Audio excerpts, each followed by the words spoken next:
subhanahu wa ta'ala sent Rasūlullāh sallallahu alaihi wasallam. This special gift from Allah subhanahu wa ta'ala to the believers. لَقَدْ مَنَّ اللَّهُ عَلَى الْمُؤْمِنِينَ. This gift from Allah subhanahu wa ta'ala. This is an important concept I want you to reflect upon to understand. Who is this Prophet sallallahu alaihi wasallam? A gift from Allah. The greatest gift from Allah. The greatest gift from Allah subhanahu wa ta'ala is Rasūlullāh sallallahu alaihi wasallam. Nothing is greater in our lives than to have the Prophet sallallahu alaihi wasallam in our lives. It's different.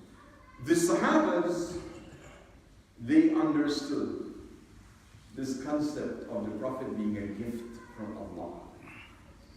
And that is why they responded to him the way they did. One day, before revelation, before Ghar al-Hira, Iqra bismi rabbika alladhi khalaq, before then, they were friends, many of them. Sayyidina Abu Bakr was a close friend of the Prophet sallallahu alaihi wasallam. They were of similar age.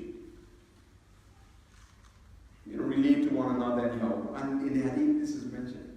They were called by his name and so on.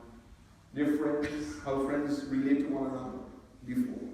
But when he told them that he is the messenger of Allah, they understood what that meant. And the relationship changed. None of them would then call him by his name. Muhammad. Ya Rasūlullāh. Ya Nabi Allah. This changed that relationship. Because they understood what it meant. He is the special gift from Allah for them. And they were willing to give their lives easily for him.